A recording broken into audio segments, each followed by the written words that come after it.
Assalamualaikum warahmatullahi wabarakatuh.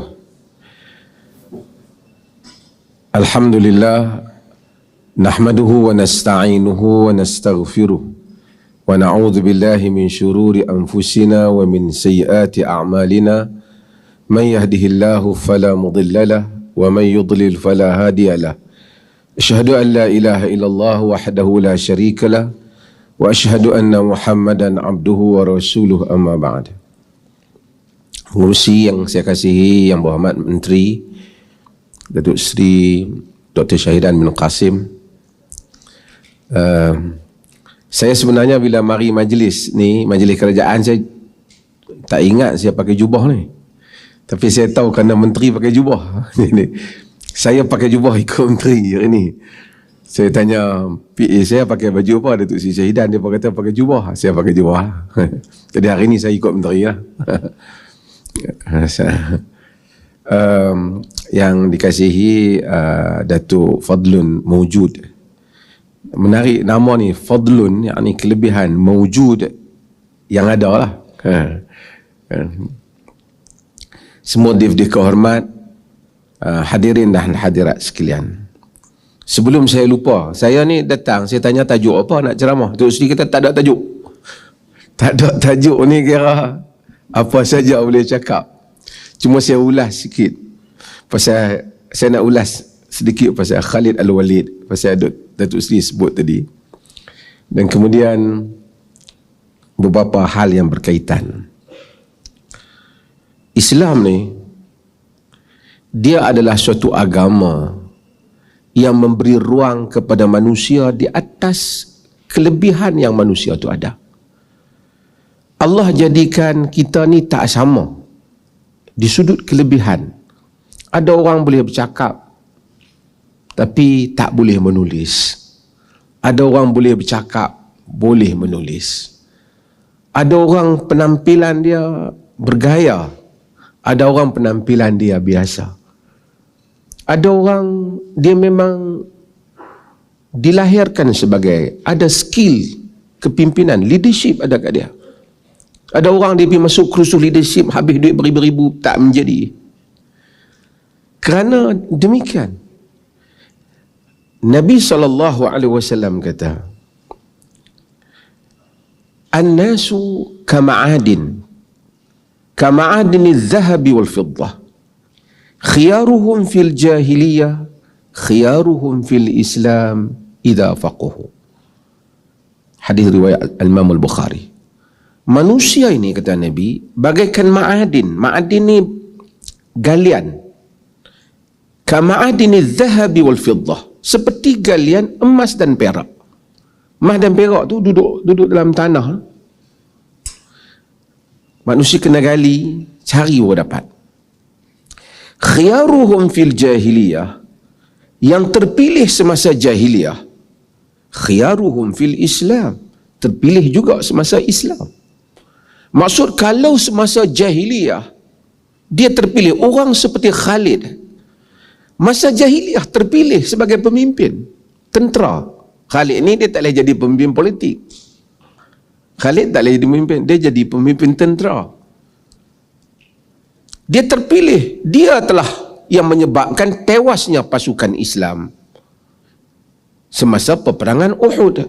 Dia counter daripada pusing Bukit Uhud dengan kelajuan yang sangat luar biasa, menyerang tentera Islam daripada belakang, kerana mereka telah gagal mematuhi arahan Nabi, jangan turun daripada bukit.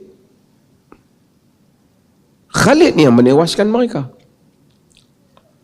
Khalid yang menewaskan mereka itu, apabila masuk Islam, Nabi SAW bagi Khalid jadi pemimpin tentera. Nabi tak kata, hang baru masuk Islam 2-3 hari ni, bagi orang lain dulu.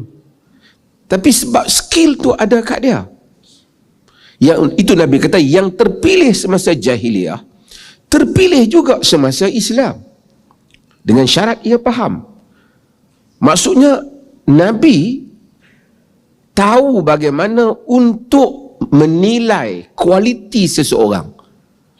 Kita walaupun kadang, sebab tu kita tengok kadang-kadang saudara-saudara baru kita yang baru masuk Islam, Kadang-kadang dia punya keupayaan dakwah jauh lebih baik daripada yang lama ni. Walaupun Khalid itu dengan ketangkasan dia panglima tentera dah. Dia pernah buat tindakan membunuh tawanan perang yang Nabi tak setuju. Nabi angkat tangan, Nabi kata, Allahumma inni abru'u ilaika mimma sana'a Khalid. Ya Allah, aku berlepas kepadamu, aku berlepas daripada apa yang dilakukan oleh Khalid. Maksud Nabi kata, aku tak terlibat, ya Allah, apa yang Khalid buat, pergi bunuh tawanan perang. Tapi Nabi masih melantik Khalid walaupun dia buat salah, kerana secara perbandingan skill yang dia ada itu tidak ada pada orang lain. Masuk keupayaan, ketenteraan dia, ketangkasan dia tak dapat dibuat oleh orang lain. Bila Abu Bakar Siddiq naik menjadi khalifah, dia masih lagi, dia mengekalkan Khalid. Bahkan Abu Bakar dia sangat favor dengan Khalid. Omar banyak kali komplain kenapa lantik Khalid ni. Omar dengan Khalid ni sebenarnya dari segi suku Bani dia dekat lah. Tapi Omar ni dia ada watak dia sendiri. Ini pun masalah kepimpinan dan watak dia. Omar bin Khattab dia tak berapa minat Khalid atas alasan dia, bukan kerana personal. Tapi Abu Bakar dia memang favor Khalid. Walaupun Khalid ketika di Iraq, ketika di sempadan, Khalid ni pernah tinggal tentera, dia pecut mari buat haji. Orang tentera pun tak perasan Khalid tak ada 2-3 hari, beberapa hari. Dan sampai berita pada Abu Bakar, orang beritahu Khalid ada di Mekah berhaji.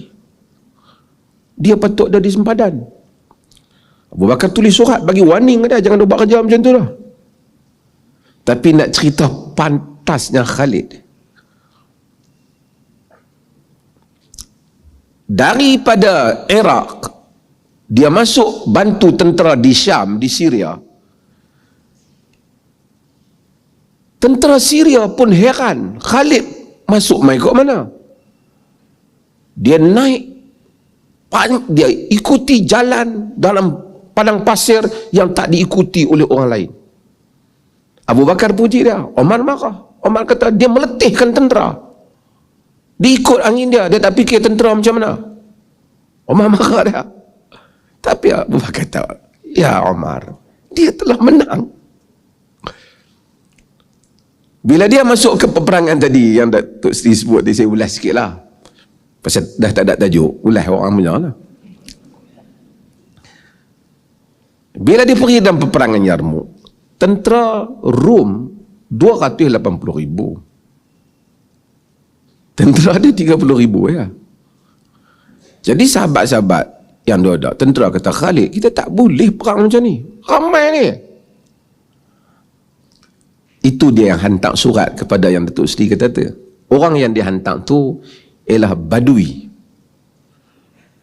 yang hidup style dengan kabilah dia. Omar ajak Badui ni cukup-cukup zaman Omar ni, hantar pergi bagi kambing kat dia, pergi patah balik. Dia dah hang balik lah neriang.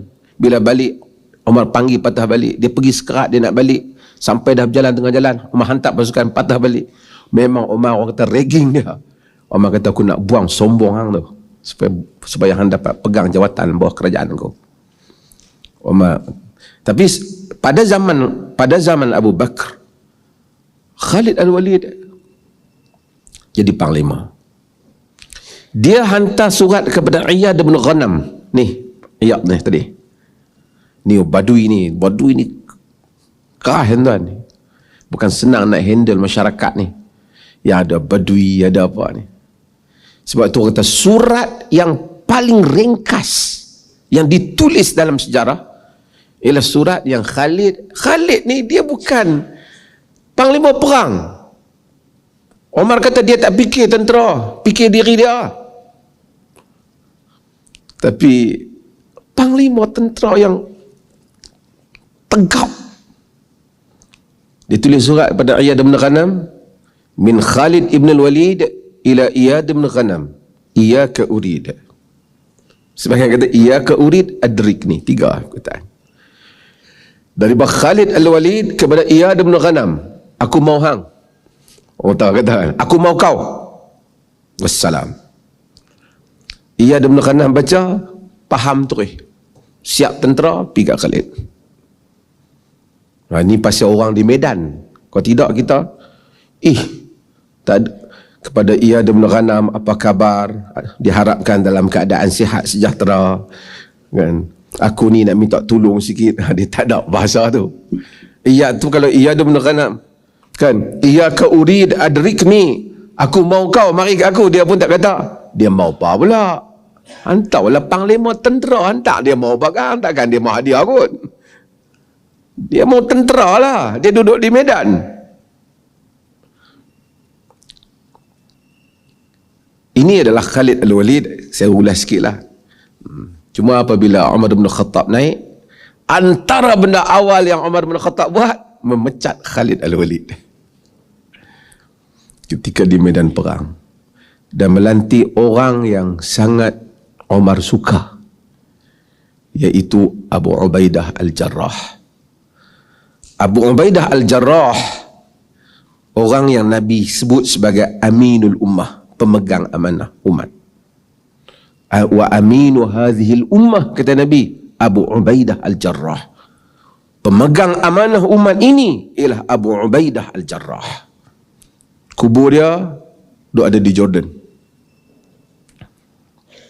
Abu Ubaidah al-Jarrah, Omar ni memang disuka ke Abu Ubaidah al-Jarrah. Duk sembang ramai-ramai, orang duk sembang, hang cita-cita apa? Orang ni kata, aku cita-cita kalau ada duit banyak boleh buat yang ni. Orang ni kata ada harta banyak buat ni. Omar kata, lau kuntu mutamannian latamannaitu daran mamlu'an birijalin ka'amsali Abi Ubaidah al-Jarrah, dan sebagai wa Mu'adz bin Jabal. Omar kata, kalau aku boleh bercita-cita, aku ingin bercita-cita suatu tempat yang dipenuhi oleh orang-orang seperti Abu Ubaidah al-Jarrah. Omar ni dia suka zuhud. Dia suka humbleness tapi berwibawa. Bila dia melawat rumah Abu Ubaidah, dia tengok rumah Abu Ubaidah. Abu Ubaidah jadi gubernur. Abu Ubaidah jadi gubernur. Dia lantik Abu Ubaidah jadi gubernur. Dah komplain dia. Abu Ubaidah kata, aku tak mau jadi gubernur. Aku nak jadi perang. Gubernur aku tak mau duduk setempat. Omar ziarah Abu Ubaidah. Omar nak tengok. Omar ni dia test. Dia test gubernur-gubernur dia. Sebab tu isteri-isteri pada zaman Omar tak suka kalau suami mereka dilantik jawatan pada zaman Omar. Jadi susah keluarga. Rumah kalau ada, sekarang ada wallpaper. Dulu tak ada wallpaper. Ada dia orang letak kain di dinding. Omar koyak kain tu. Dia pergi rumah gubernur-gubernur. Dia kata, kain ni bagi ramai orang dia boleh pakai. Oh, isteri tak boleh meragam. Tak boleh melaram zaman Omar tu. Kita isteri kena, suami kena lantik, melaram kita. Umar bin Khattab, polisi, dia pergi tengok rumah. Sebab tu antara polisi Omar yang ada pro and con ialah gubernur tak boleh ada pintu rumah. Ada langsir lah, penghalang, tapi dia tak mau. Dia tak mau orang terpaksa nak panggil, tak boleh. Ini bukan perintah kecil, tuan-tuan. Memerintah daripada Madinah semua sampai Iraq, sampai wilayah Syam. Berapa kali ganda negara kita ni. Memerintah apa suku dunia. Jadi bila pergi Abu Ubaidah, dia tengok Abu Ubaidah. Dia tengok Abu Ubaidah makan tengah hari. Dia tengok dinding rumah Abu Ubaidah. Ada perisai, ada peralatan senjata. Dia makan, dia nak makan Abu Ubaidah. Dia tengok Abu Ubaidah hidang makanan, roti, minyak macam tu. Dia tengok Abu Ubaidah. Kata Omar, masa tu orang Islam dah kaya, Syam. Dunia telah mempengaruhi ramai orang, tapi tidak engkau, wahai Abu Ubaidah. Kan? Tidak engkau, wahai Abu Ubaidah. Omar dia ada sentimental ni. Ada sentimental.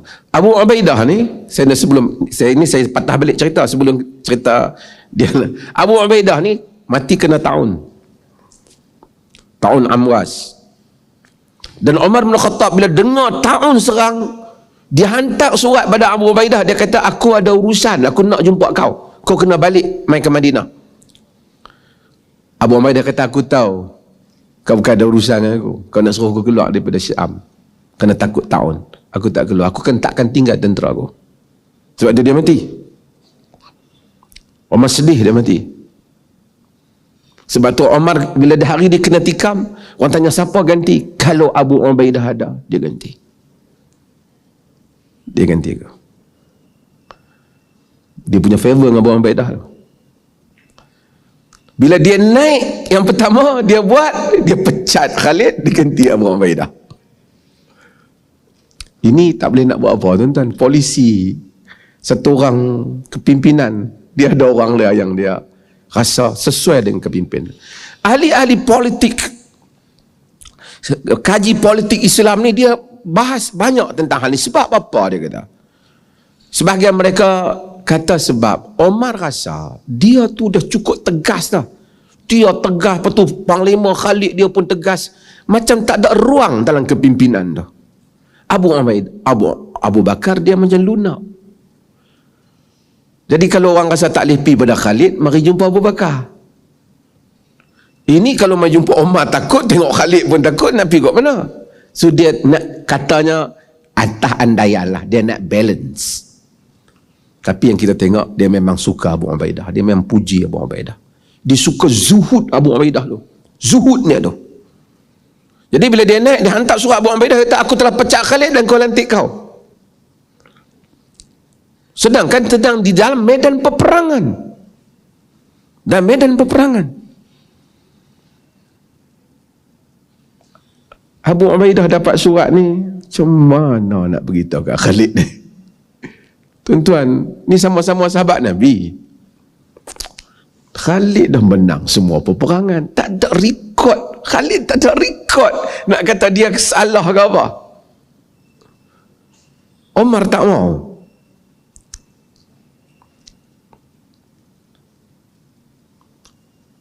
Dah habis semua, agak perang tak habis lagi. Keadaan Abu Ubaidah selotok bagi surat kat Khalid.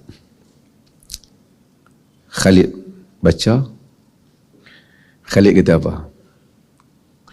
Ana la uqatil min ajli Umar, wa innama uqatilu min ajli Rabbi Umar. Aku tidak berperang kerana Umar. Aku berperang selama ini kerana Tuhan Umar. Tak apa.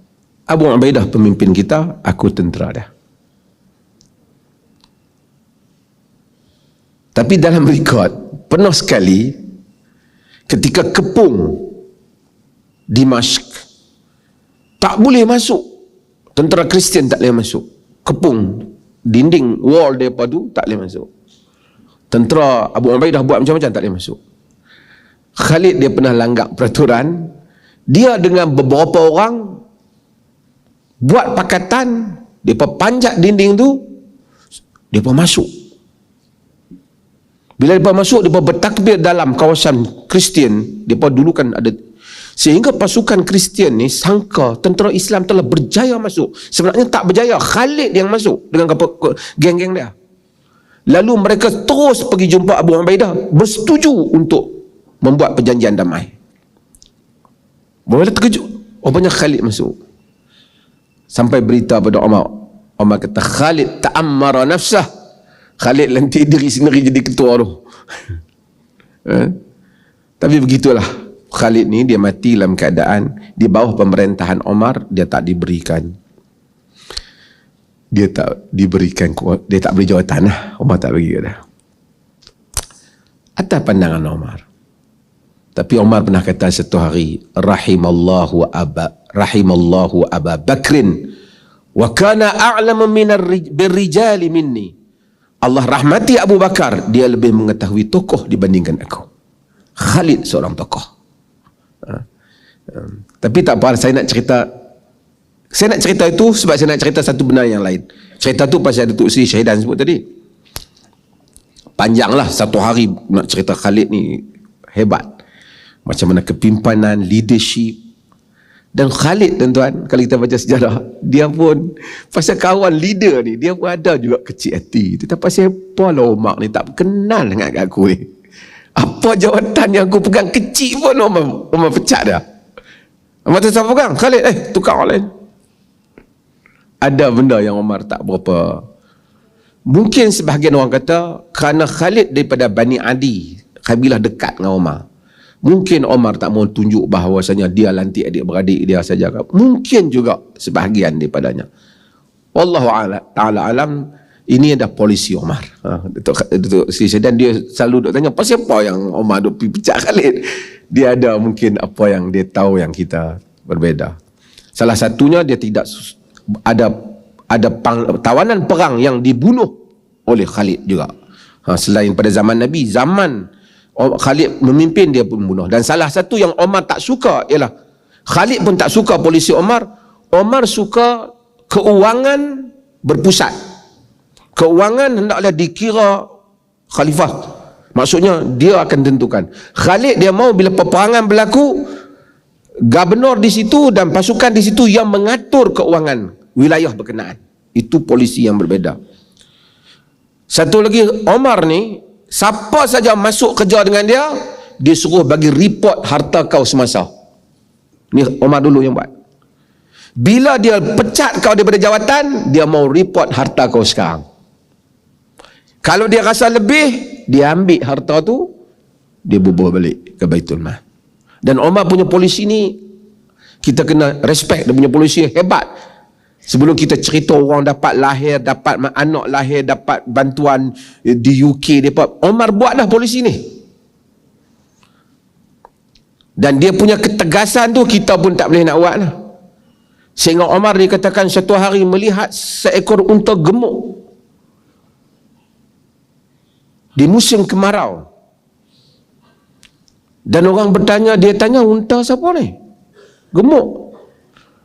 Dia berkata, unta Abdullah bin Umar, unta anak Amirul Mukminin. Dia kata, pasal apa unta dia gemuk? Dia tak ada apa.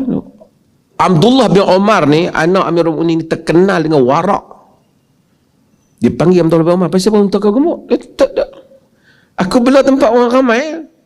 Dia ada tempat ternak unta kerajaan.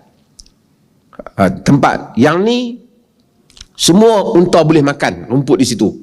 Kerajaan punya. Omar dia kata, sebab tahu sebab apa unta hang gemuk? Sebab bila dia masuk nak makan kawasan ni, minum air, bagi makan rumput, orang kata dahulukan unta anak Amirul Mukminin. Berikan minuman kepada unta anak Amirul Mukminin. Maka kata Umar, gemuklah unta anak Amirul Mukminin. Kau jual unta kau ambil bagi modal, bagi kat aku, kau bubuh itu mah. Kita tak dapat dah. Ketika Uthman bin Affan tengok Umar bin Khattab pada tengah panas dalam di tingkap rumah dia, dia kata, Amirul Mukminin buat apa? Dia kata, ada unta zakat dia buat bagi hilang, aku nak pergi cari. Kata Uthman bin Affan, engkau telah memenatkan orang yang akan datang selepas daripadamu. Maksudnya selepas, kalau dengan cara kau memerintah ni, letihlah orang kemudian nak memerintah. Kau punya ketelusan tu, orang susah nak follow. Itu leadership Umar bin Khattab. Dan tu fikir mungkin dia merintah negeri besar Palih kot, kan? Kan besar Malaysia? Tak. Luas. Tapi itu polisi. Kan? Sebab itu apabila banyak harta yang diambil, yang ditawan semasa pemerintahan Umar bin Khattab dibawa ke Madinah, Umar tengok harta, tentera beribu-ribu bawa harta Rom, Parsi, bawa di hadapan Amirul Mukminin. Umar kata, Masya Allah, bagus tentera kita, dia tak songlap harta kita. Kau ambil bubuh dalam poket buat lari apa nama gelang maharaja ke, mahkota ke. Tak. Kata Ali bin Abi Talib, afafta ya Amirul Mukminin wa afatir ra'yatu wa afat ra'yatu. La rata'ta la rata'u, kerana engkau ifah wahai Amirul Mukminin, engkau tidak ambil yang haram, demikianlah rakyatmu. Jika engkau bermewah-mewahan mengambil yang haram, mereka juga demikian. Itu maksud kepimpinan yang telah menjadikan Islam berada di pentas yang hebat. Sebab itu apabila Umar bin Khattab radhiyallahu an, hari ini kita sebulan, 2 bulan lepas, setiap tahun kita akan membincang tentang rakyat Palestin yang dibunuh. Tetapi ketika Palestin dibebaskan, Palestin ditawan, diambil oleh orang Islam pada zaman Umar bin Khattab.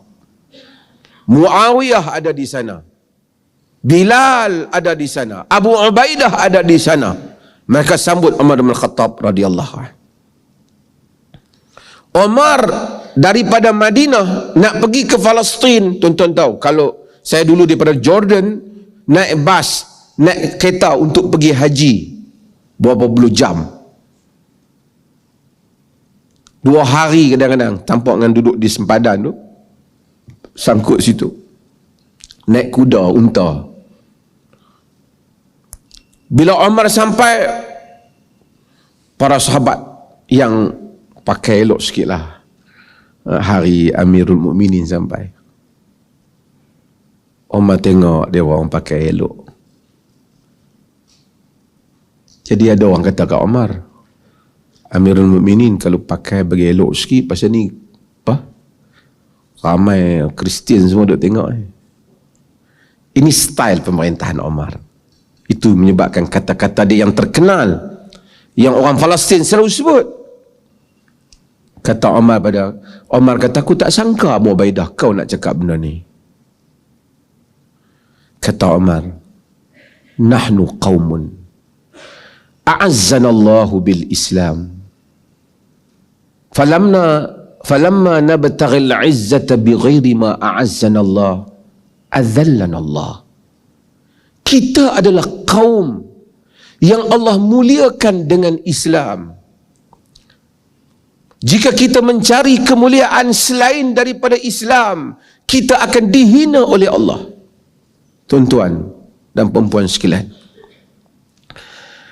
orang Arab, bila kita cakap pasal Islam, orang sebut orang Arab. Cuma saya nak betulkan sikit, majoriti orang Islam ni bukan Arab. Orang Melayu, Indonesia, Nusantara ni yang Islam jumlah mungkin lebih daripada Arab. Rakyat India, benua India mungkin lebih daripada Arab. Afrika mungkin lebih daripada Arab. Tapi orang Barat dia selalu fikir Islam mesti majoriti Arab. Arab bukan majoriti. Pasal bangsa lain lebih banyak.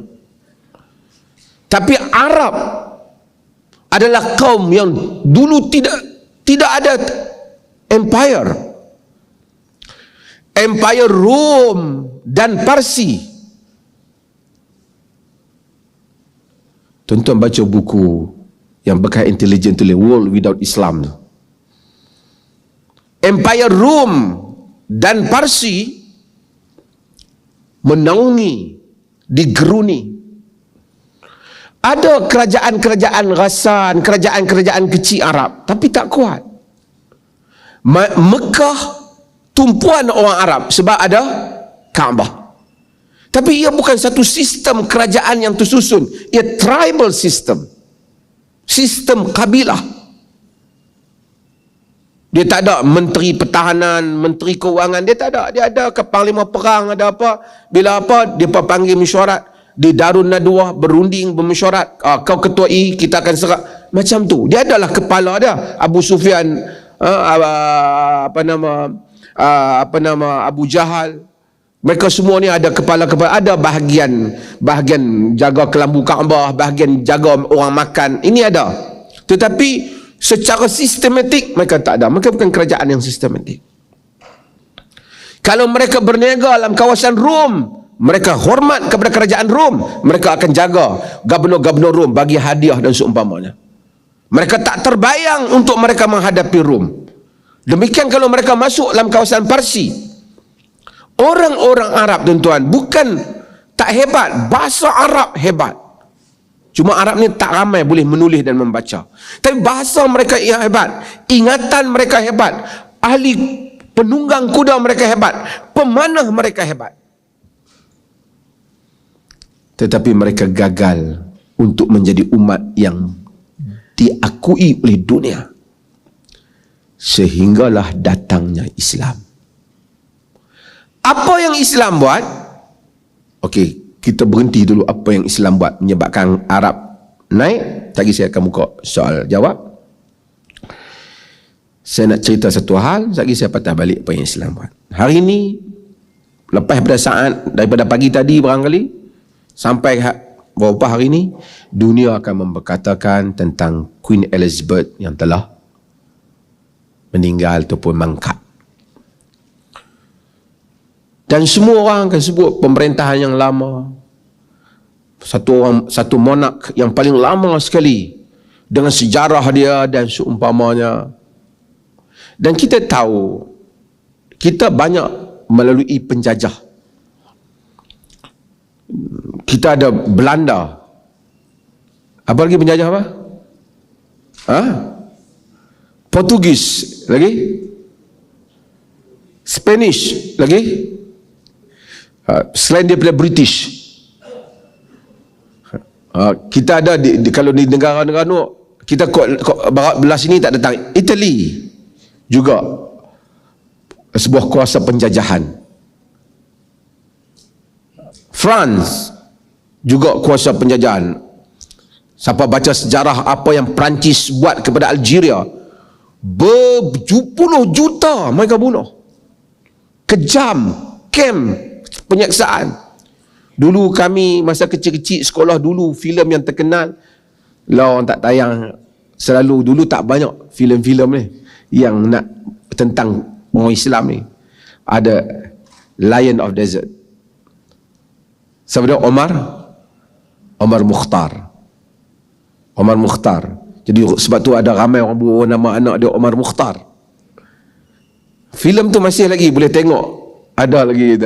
Macam mana hebatnya Omar Mukhtar berperang berpuluh tahun, strategi dia berperang menentang Itali. Saya suka dengan kata-kata akhir dalam filem tu yang Omar Mukhtar ketika sebelum dia nak kena gantung, bila dia ditawarkan pencen, dia kata, nahnu lan nastaslim nantasir aw namut fa'alaikum an tuqatilu jailal qadim wal ajyal allati talih.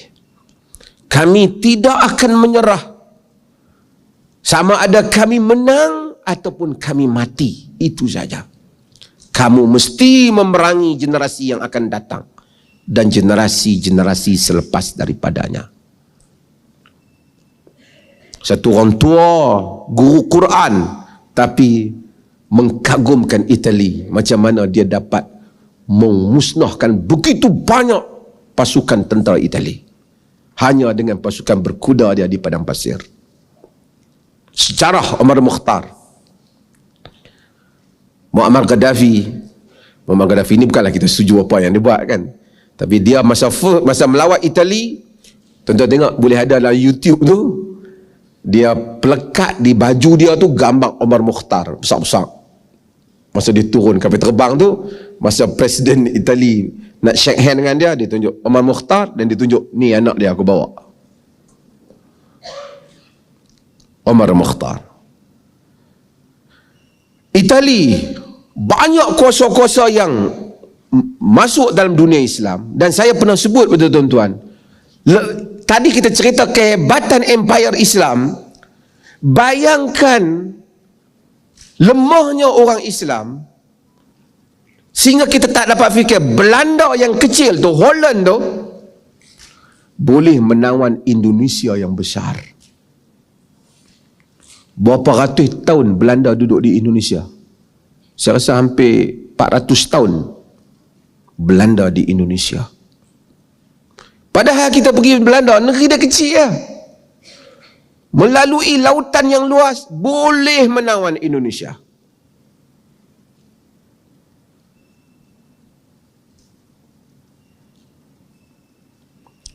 British terkenal dengan satu cara pemerintahan dia, walaupun penjajah, tak ada siapa suka penjajah, ada kekejaman penjajah, tapi dia terkenal dengan memperkenalkan sistem dia, pentadbiran British. Sebab tu British dia tak macam negara lain, kalau nak bunuh pergi tembak, dia akan ambil korang tu pergi mahkamah, Tok Janggut pergi mahkamah, dia buat mahkamah, menang kalah tak kira, tapi sistem kena ada. Sebab tu ramai di bawah pentadbiran British pakat jadi lawyer belakang. Orang yang tuntut kemerdekaan negara kita ni pun latar belakang mereka semua undang-undang British. Gandhi yang lawan untuk bebaskan India, Gandhi pun juga seorang lawyer. Undang-undang yang dia belajar ialah undang-undang British. Itu British. Itu yang saya baca hadis Amr bin As sebut tentang kelebihan Rom ni. Kelebihan Rom ni. Innahum la ahlamun nas 'inda fitnah. Mereka orang yang paling santun ketika berlakunya fitnah. Ini orang kulit jenis depa ni. British ada ciri tu. Balik pada queen dia yang mati ni, tak apalah. Cuma saya, sebelum saya nak komen sikit, saya nak, ramai orang duk tanya ni, nak kata apa ni? Ada kata nak baca Fatihah ke? Nak baca doa. Dia bukan Muslim. Tapi kita boleh puji apa yang bagus yang dia buat, dan kita tak payah keji dia. Ni saya nak sebut untuk umum, tak kira ramai pula nak komen ni kapiak mati ke apa. No.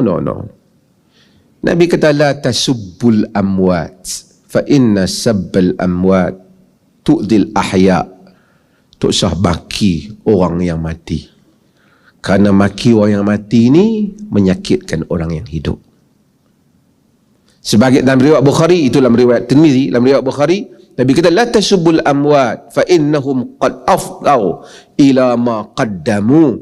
Kamu tak payah maki orang mati, mereka dah pergi ambil bahagian apa yang mereka lakukan. Dalam konteks negara moden ni, kalau kita bagi komen yang negatif, tak ada apa faedah yang kita dapat. Dan Queen Elizabeth ni tak terkenal dengan buat benda-benda yang menunjukkan kezaliman terhadap orang lain. Tak terkenal. Terkenal dengan satu orang yang santun dengan rakyat dia, menyumbang, dan whatever kita tak suka dengan Britain ke apakah, mereka telah menjadi empire, pernah menjadi, walaupun telah mengecil, suatu empire yang besar. The sun never set in the British Empire kerana luasnya empire mereka. Dan itu menunjukkan kebijaksanaan dia di dalam pemerintahan dia yang menyebabkan negara dia apa yang dia ada lah. Bukan soal agama lah. Soal balik kepada kita orang Islam. Kenapa bila cerita negara barat, pergi mana? UK. Pergi mana? US. Barang produk apa? UK. Barang produk apa? US. Keluaran apa? Germany. Kita buat kereta macam mana pun, kereta Malaysia aja. Kereta apa? Mercedes. Continental punya kereta. Kereta keluaran Europe. Kita bangga dengan brand mereka. Walaupun Toyota Jepun lebih tahan dan lasak, tapi orang Arab sendiri semua pakai kereta-kereta US.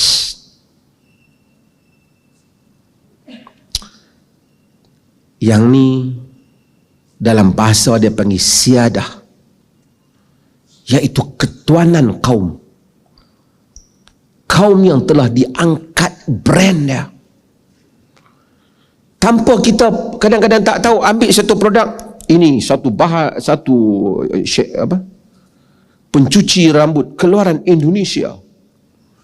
Kita ambil satu ini pencuci rambut keluaran US. Tanpa kita belum cerita lagi kelebihan, otak orang ramai kata mesti US best. Brand. Macam barang kita juga. Saya dengan Datuk Seri Zaidan, saya tak ada lah, saya bukan orang kaya. Tapi pernah Datuk Seri pun bukan dia beli, dia ajak saya pergi tengok kedai LV di Paris. Orang beratok macam ramai nak pergi beli. Apa? Kita pun tak tahu, pasal mungkin kita tak pandai kot. Ni saya pakai perfume LV ni pun orang pasal orang bagi. Sampai berpuluh ribu, heran. Tapi pasal apa? LV. Orang perempuan terutamanya. Sebab brand. Walaupun orang lain buat desain cantik, kulit original pun. Ni beli mana ni? Aku pergi beli masa melawat di Vietnam baru ni. Ingatkan. Walaupun kualiti kulit dia lebih asli ke apa, dia tak mau. Saya nak cerita macam mana brand duduk di dalam fikiran manusia. Bila brand tu ada, menyebabkan apa yang seseorang buat, walaupun kadang-kadang taklah apa elok sangat, dia diangkat. Sebab tu kadang-kadang geng-geng selebriti ni, dia buat kerja gila pun, dia buat kerja tak cerdik pun, pakatlah likes. Kadang-kadang lawak dia pun tak lawak, tapi orang, sebab orang rasa branded. Ini yang berlaku di dalam cara manusia berfikir. Sebab apa? Sebab dia ada duit.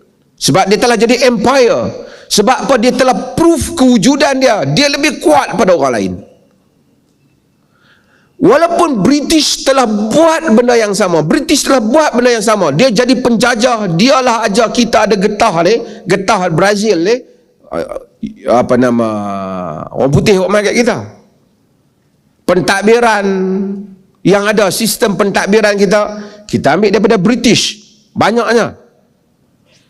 Tetapi kita bila mari kemerdekaan, kita bangga kerana British telah belah balik.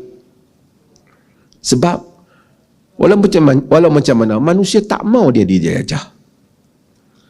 Orang India cakap English, dia rasa dia lebih pandai English daripada orang English.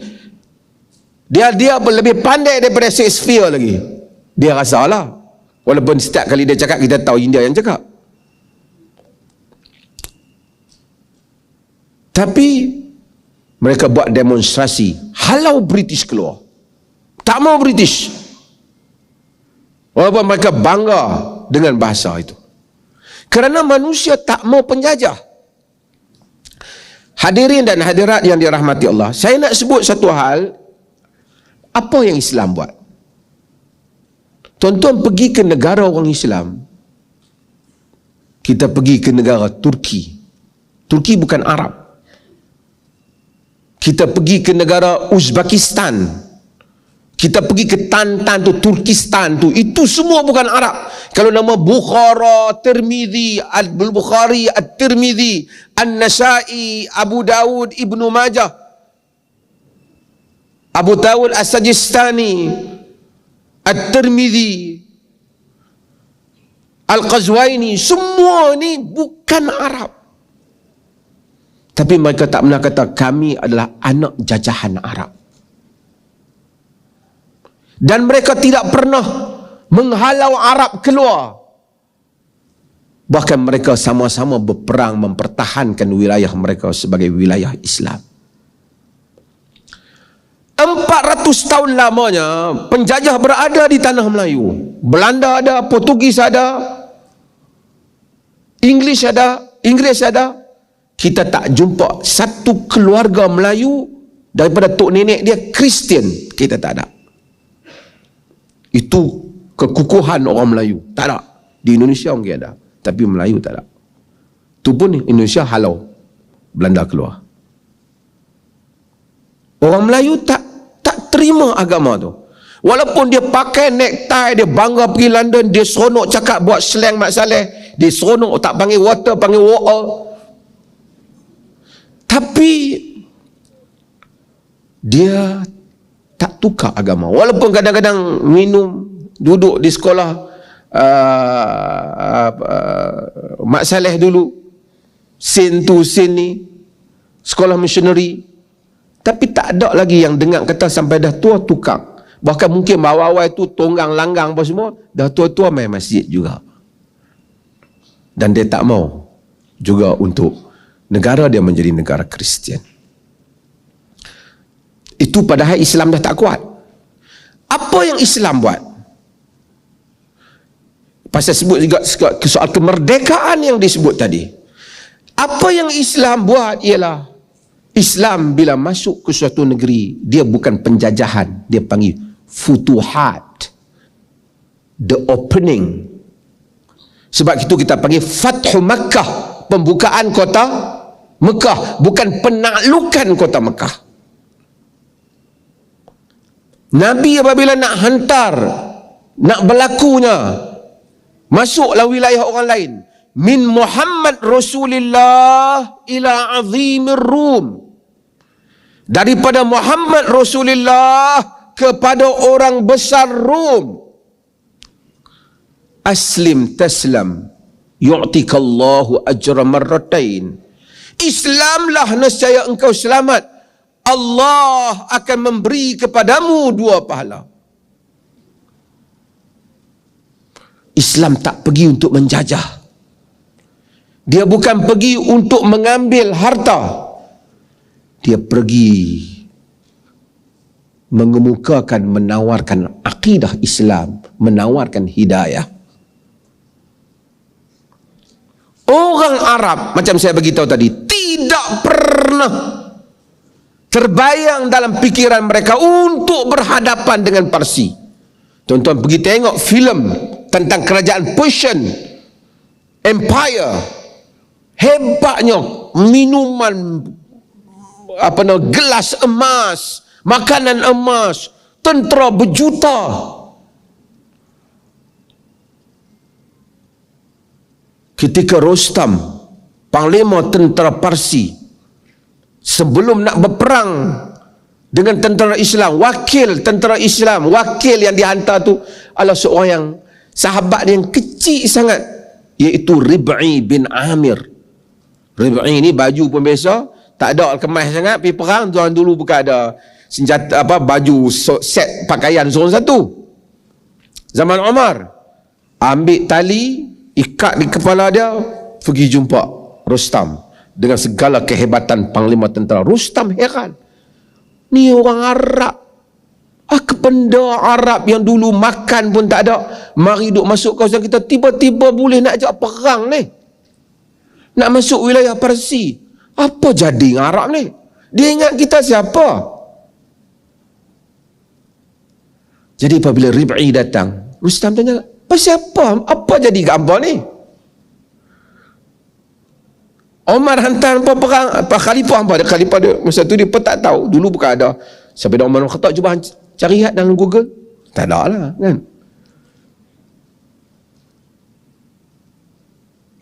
Rib'i ni tak ramai orang kenal. Tak ramai orang tahu nama dia. Sahabat yang kecil. Tapi bila dia berhadapan dengan Rostam, dia bagi satu jawapan. Itulah Islam yang membawa Islam pada Islam ke dunia ni. Bila ditanya dia tak kata apa, kami ni sebenarnya nak kena perang dengan apa ni, pasal khalifah kami hantar, saya ni orang bawah lah menjalankan tugas kan, apa-apa kontak bos lah. Nah. Rib'i kata, Allahu bata'asana linukhrija man sya' min ibadatil ibad ila ibadatillahi wahdah min jawril adyani ila adlil islam wa min diqid dunya ila si'atid dunya wal akhirah. Allah lah yang menghantar kami untuk kami mengeluarkan sesiapa yang Allah kehendaki daripada mengabdikan diri sesama manusia, sesama hamba, daripada mengabdikan diri sesama hamba kepada mengabdikan diri hanya kepada Allah, daripada kekejaman agama-agama kepada keadilan Islam, daripada dunia yang sempit kepada keluasan dunia dan akhirat. This is our mission. Islam berperang. Satu persatu empire jatuh. Ketika tentera Islam melihat singgah sana kubah tinggi kerajaan Parsi, orang Islam kata, Allahu Akbar, hadza ma wa'adana Allah wa rasuluhu. Inilah apa yang Allah dan Rasul janjikan. Islam masuk ke seluruh, bukan saja wilayah Arab, kepada wilayah bukan Arab. Islam tak pernah menjadikan orang yang mereka masuk ke wilayahnya itu sebagai anak-anak di bawah jajahan. Bahkan mereka sama tinggi dengan orang Islam yang lain. Abu Hanifah, orang Parsi, bukan orang Arab. Abu Ali Al-Farisi, pakar Nahu yang menjadi rujukan orang nak tafsir Quran ke apa, seorang Parsi, bukan Arab. Sibawai, seorang Parsi, bukan Arab. Muhammad bin Ismail Al-Bukhari, Imam Bukhari yang kita sebut Rawahul Bukhari, kitab yang paling tinggi selepas Quran di sudut keabsahannya, seorang Bukhara, bukan Arab. Imam Muslim bin Hajjaj An-Naisaburi, kebanyakannya menyatakan dia juga bukan Arab, walaupun kata ada sedikit darah Arab padanya. At-Tirmidzi, Abu Isa At-Tirmidzi, bukan Arab. Abu Dawud As-Sajistani, bukan Arab. Ibnu Majah, bukan Arab. An-Nasai, bukan Arab. Tidak pernah mereka merasakan mereka dijajah.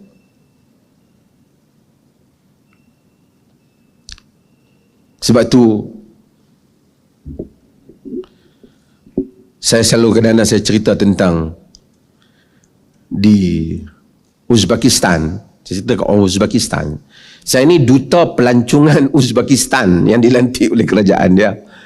Di dalam duta pelancongan Islam dia. Saya pergi tiba-tiba dia lantik saya dalam majlis. Dia buat, saya umur saya pun diisytihar saya sebagai duta pelancongan dia. Saya terima je lah. Bukan ada gaji pun. Tapi ni pun dia panggil saya lagi, selalu panggil lah untuk pergi ke Uzbek. Tapi saya nak ceritanya ialah, dulu di negara Samarkand ini, negara yang kaya, bila tentera Islam, Muslim bin Qutaibah, tentera Islam pergi, mereka masuk ke dalam negara tu tanpa sempat mereka bagi amaran. Masuk-masuk, rakyat dia terkejut, dia bertawan negara tu. Bila mereka tawan negara tu, rakyat tu dah jadi tawanan. Tentera Islam ada situ. Tapi lama-kelamaan, berapa tahun duduk, orang negara tu tahu, dalam Islam rupanya salah tentera masuk terus tanpa bagi amaran dan seruan untuk menerima Islam. Dia tak ada, Islam dia tak boleh tawan terus, dia kena hantar surat.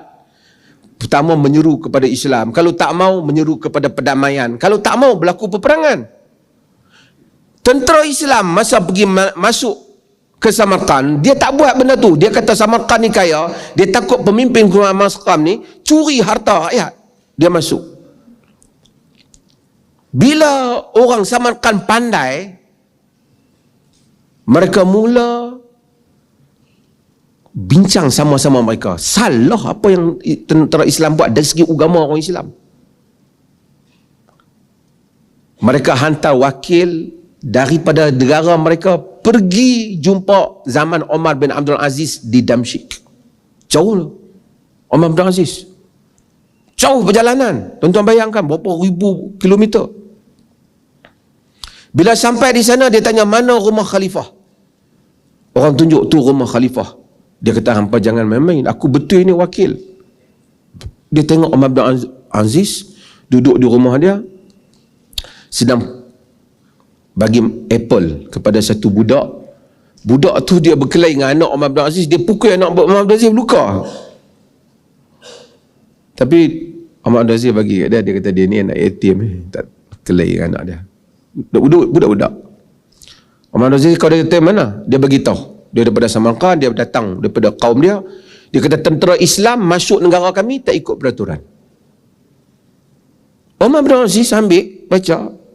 Umar bin Aziz ambil, tulis kepada qadhi ataupun hakim besar Samarkand supaya bicarakan kes ni. Bila sampai, dia pun ambil surat sikit dah, cop khalifah, balik dia pergi jumpa, dia balik dengan komiti dia lah. Dia kata, apa kita nak boleh buat? Tentera berpuluh ribu, sorak satu baris ya, kata suruh bicarakan kes. Tapi serah kepada ketua hakim. Serah kepada ketua hakim, dia panggil semua panglima tentera, dibicarakan memang betul, masuk tak ikut peraturan. Ahli sejarah kata, sebelum sempat malam, keseluruhan tentera Islam telah keluar daripada Samarkand. Terkejut kayak Samarkand. Keluar. Buat balik prosedur. Hakim kata apa? Kita orang Islam tidak dihantar untuk menjadi pengambil, perampas harta orang, tetapi untuk membawa risalah agama.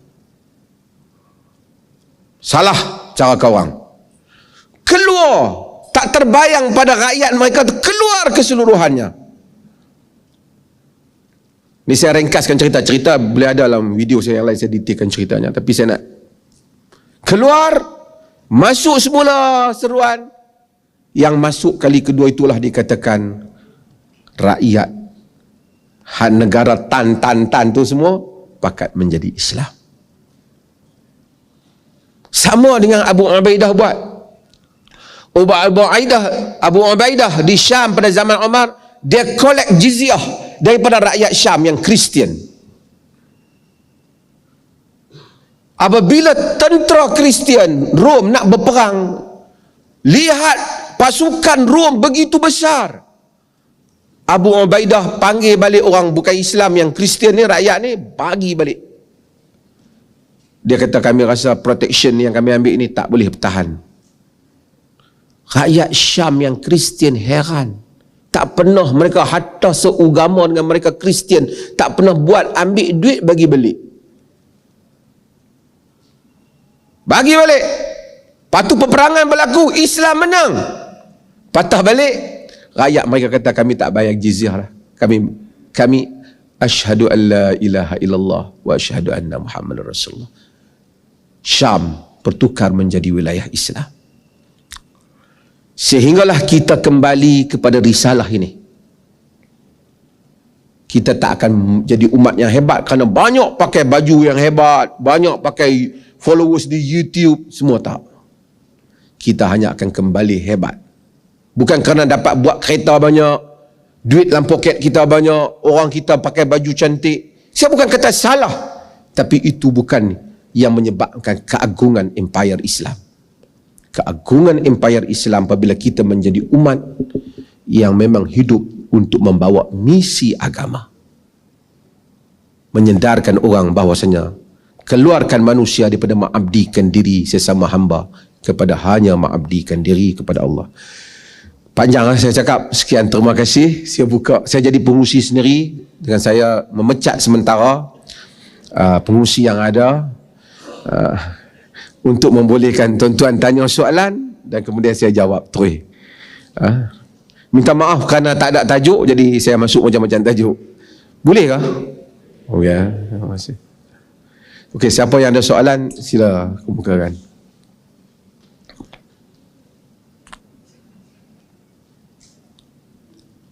Tak ada, kita boleh berhenti. Oh, ada, sila.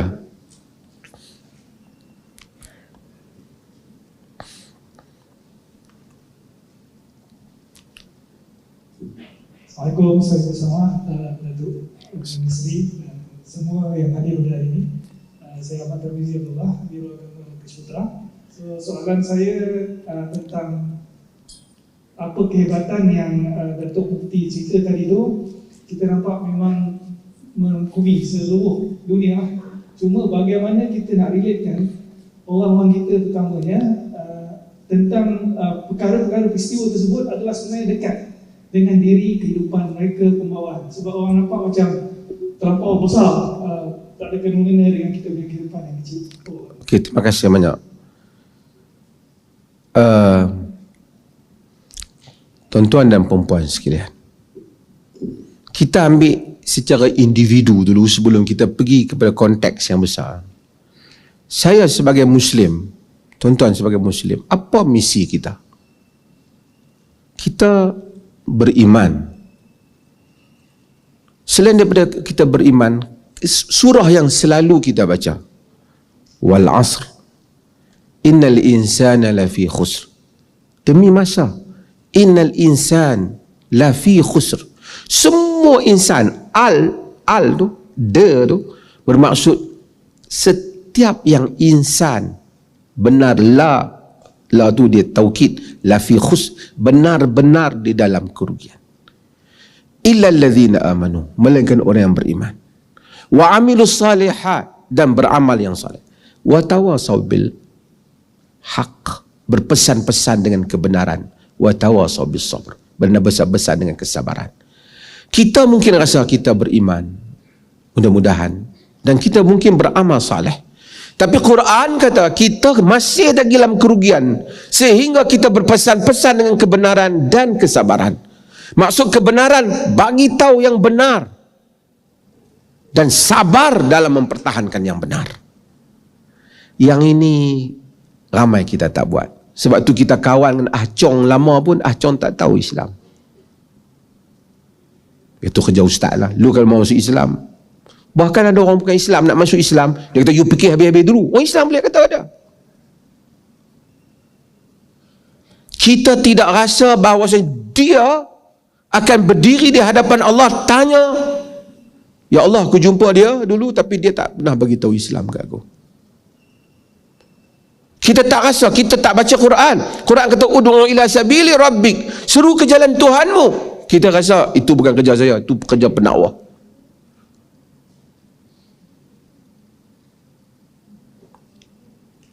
Dan kita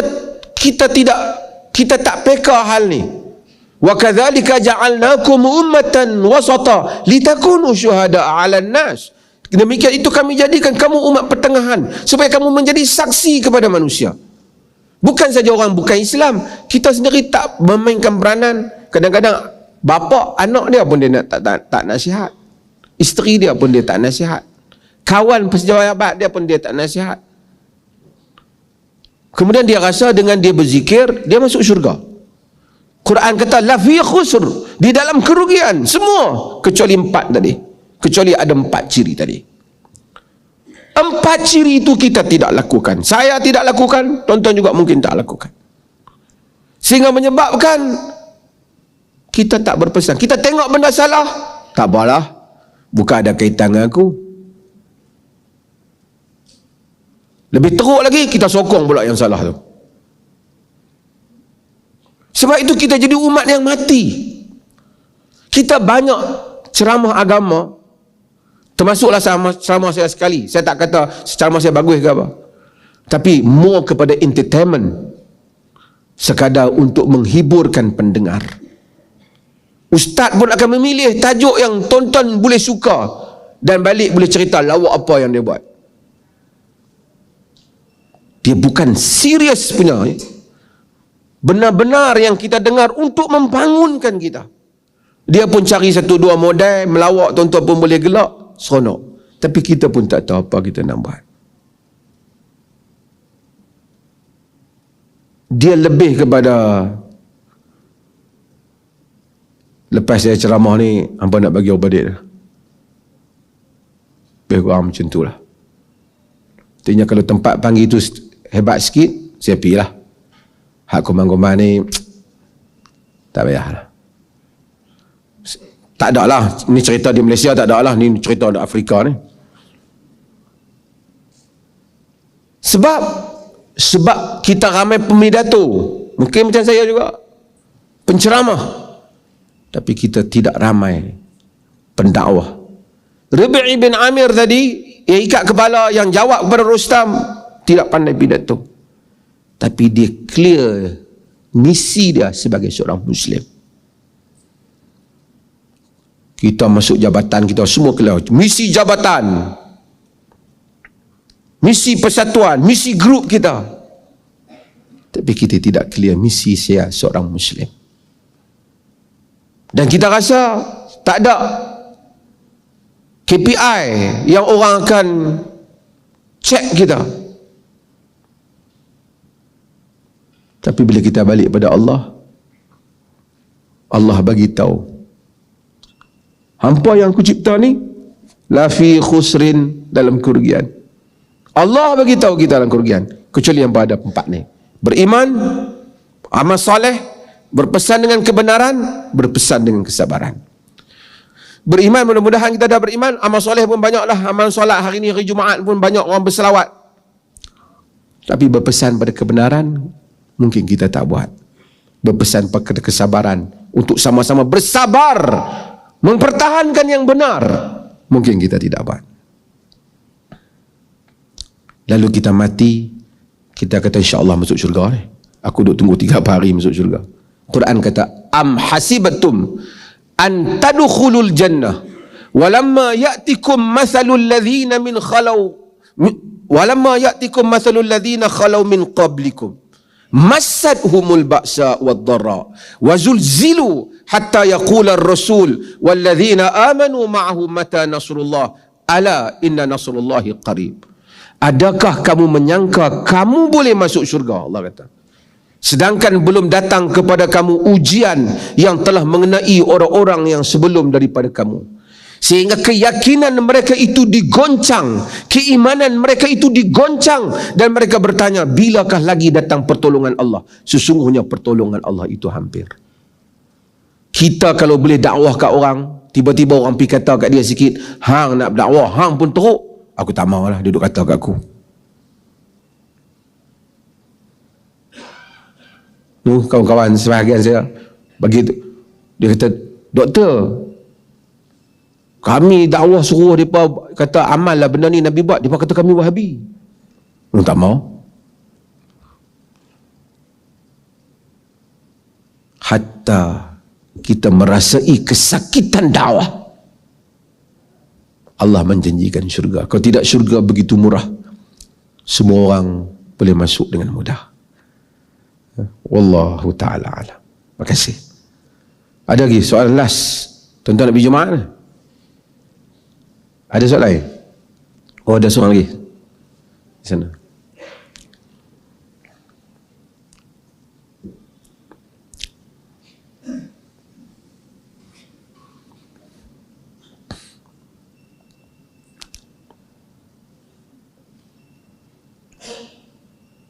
Baik, bismillahirrahmanirrahim. Assalamualaikum warahmatullahi wabarakatuh.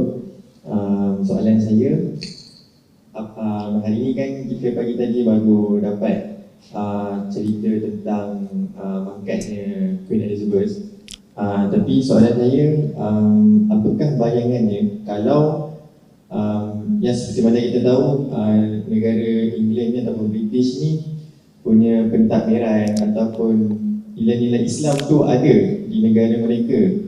Tapi apa bayangannya kalau pengajian Islam tu ada di negara mereka? Macam kita biasanya dengar pengajian Islam di Mesir, di Jordan, tapi akhlak sosialnya tu rendah kan, berbanding negara-negara barat. So apa bayangannya kalau pengajian Islam tu dapat belajar di sana, ataupun apa usaha yang kita boleh buat di negara kita sendiri kan, untuk kita terapkan apa nilai Islam dalam seharian kita untuk kita belajar dan amalkan. Soalan saya, mohon penjelasan kepada Datuk. Terima kasih.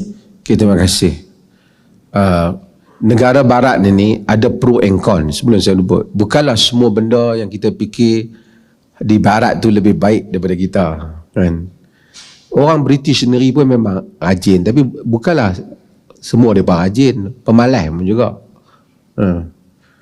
Jadi sebab itu macam mana kita alami juga, saya dah sebut sikit, mereka pun menghadapi golongan imigran ni telah mengambil tempat banyak dalam perniagaan mereka, sehingga kita tengok Batuk Bandar mereka pun mulalah orang luar. Hatta Amerika pun memang asalnya bukan tanah mereka, tapi mereka dah ada rekod bahawasanya orang kulit hitam jadi presiden. Di barat ni mungkin ada benda-benda yang sistem yang mereka ada tu kita rasa bagus, tapi bukanlah semua benda bagus. Ni hari Jumaat, malam besok ni cuti ni, kalau tuan-tuan duduk di London memang habislah. Beratus juta kerajaan dia belanja pasal mereka mabuk, bergaduh, pecahkan cermin kedai. Mereka ni tapi masa mabuk, mereka masih lagi pandai nak beratok. Itu saja. Pasal mereka terlatih untuk diajar beratok. Tapi mabuk, tak tentukan. Saya pernah duduk di Oxford, saya tahu ada mabuk, dia kencing depan pintu rumah kita apa dah. Kan, dia bukan kira. Tapi nak kata yang positifnya banyaklah juga. Soal integriti umpamanya, yang dilihatlah secara indeks, yang dilihat bagus.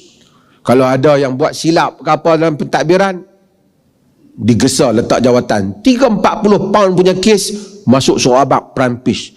Queen masa saya duduk tu minta lah hadiah, dia berapa puluh tahun memerintah, bagilah satu kapal kat dia baru, kapal kecil, dibantah oleh parlimen. Dia ada kebebasan di sudut tu, freedom of speech, freedom of expression.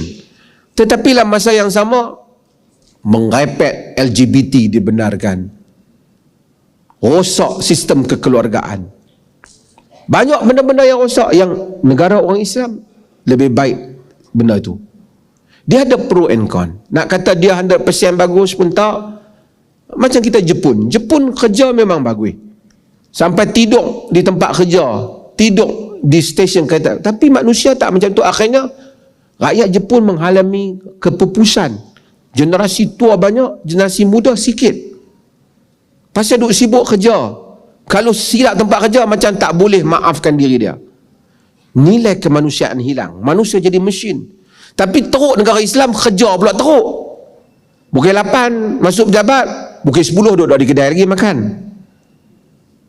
So kita ada pro and con dalam hal tu. Kita bukan semua yang positif seperti mana sebahagian orang andaikan, dan bukan banyak juga nilai positif yang boleh kita ambil. Itu dulu, so, untuk kita faham. Ada tak pengajian Islam di sana? Ada. Tetapi pengajian Islam ni, kerana ada orang Islam di sana, ada tokoh-tokoh yang bagus pun di barat, di UK ada, di US ada, pemidatu yang baik dan tokoh-tokoh dakwah yang baik. Sebahagian di Perlis kerap kali mereka datang juga, yang terkenal dengan YouTube apa, tuan-tuan boleh tengok. Cuma saya nak kata, ada pengajian Islam di sana, bukan tak ada. Ada pengajian Islam, sama juga ada di negara kita.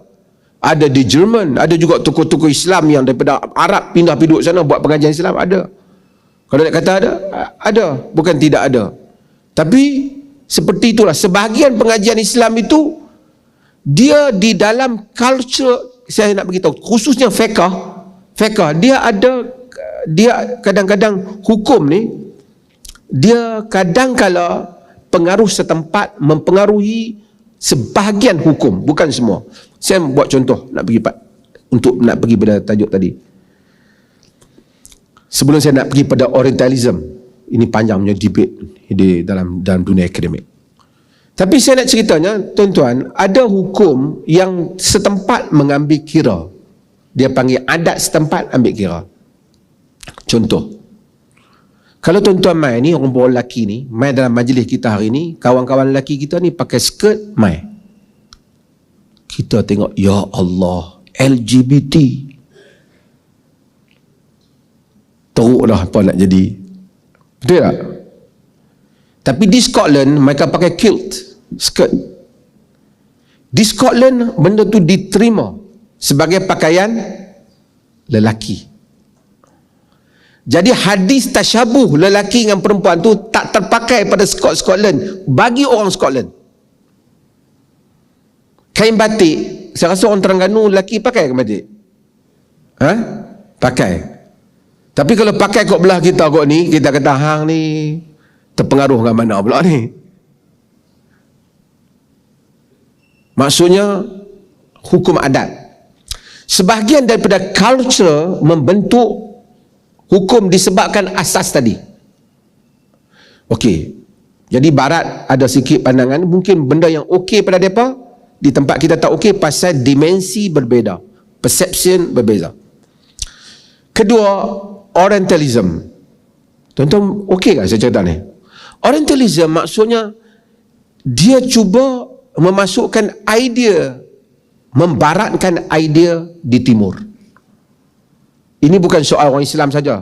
Edward Said tulis buku Orientalism, sangat cemerlang. Dia seorang Kristian. Tapi maksudnya Ibn Khaldun kata, pihak yang berkuasa ni, kita ni, bila kita duduk rendah diri, kita sentiasa memandang tinggi orang yang lebih kuat pada kita. Macam orang Melayu kan, dia akan pandang tinggi orang yang lebih kuat pada kita. Kalau ada orang Bangladesh keluarkan satu pakaian yang menarik, kita tak pakai sebab dia Bangladesh. Tapi kalau pakaian itu produknya daripada UK ataupun US, walaupun pelik, kita kata pasal apa? Pada artis Hollywood pakai. Itu adalah nilai rendah diri. Tapi kalau ditanya saya, ada tak pengajian Islam di sana? Ada. Cumanya kebersihan mereka bagus. Tapi kebersihan cara mereka lah. Saya pergi ke kelas, memang mereka memang orang putih, putih tinggi, rambut blonde, kita cakap cantik lah. Sebab tu orang Melayu pun pakai bubuh rambut dia juga. Walaupun kadang-kadang tak jadi pasal campur kulit dengan sawan matang. Tapi dia pergi kadang-kadang kelas tak mandi pun. Kita duduk dekat tahu dia tak mandi kan. Tapi kita tengok orang putih kan. Pasal kita dah set mata kita orang putih mesti okey. Bukan saya kata tak okey tak apa. Macam tu lah. Orang Melayu kalau so itu ada nilai rendah diri kita. Positif ada tu. Tapi kalau negara, ni saya nak sebut, buat perbandingan. Saya pernah tengok di Oxford, saya pernah tengok di Azhar.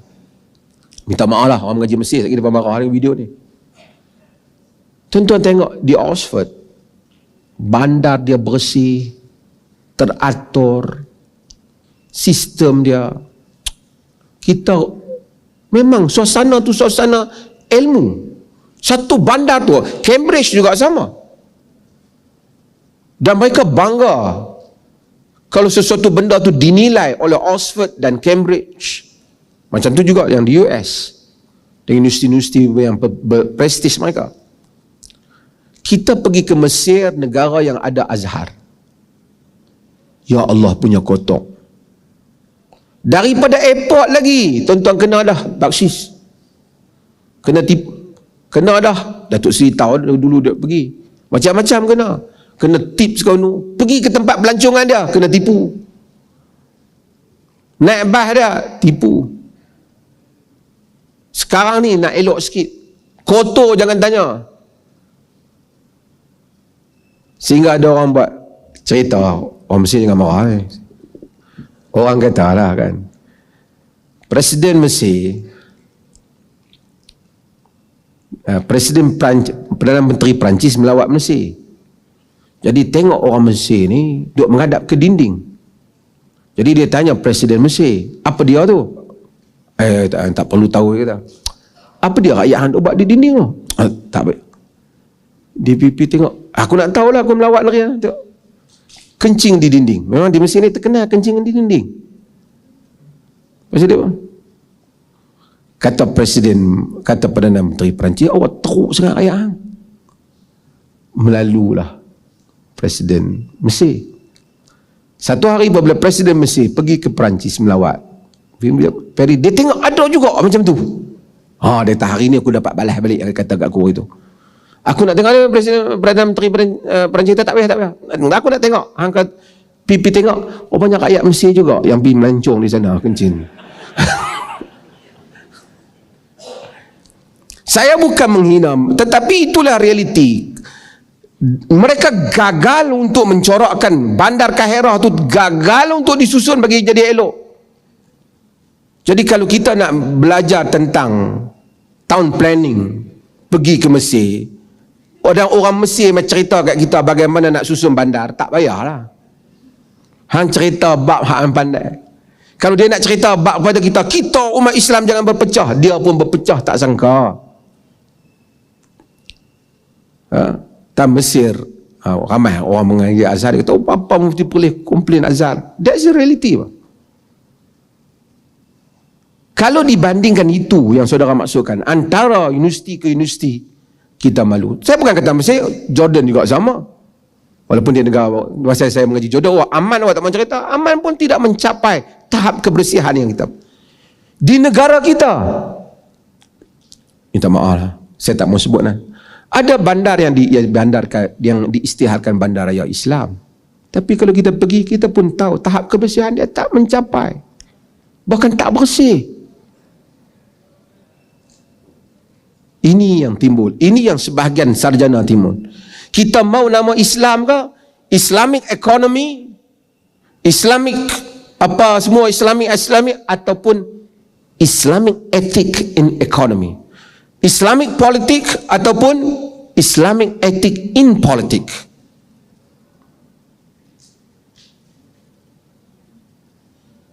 Etika yang Islam di dalam perbandaran ke bandar raya Islam?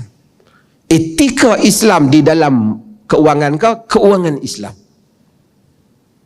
Akhirnya saya rasa yang kita perlulah etika Islam di dalam pengurusan tu, bukan menamakan pengurusan tu sebagai Islam. Terima kasih banyak. Mudah-mudahan Allah rahmati. Saya kira dah. Boleh lah? Kan? Ada? Tak ada kan? Dia patut lapak nak makan. Ada? Terima kasih banyak. Mudah-mudahan Allah rahmati kita semua. Minta maaf jika terkasar bahasa, tersalah bicara. Sekian, wassalamualaikum warahmatullahi wabarakatuh.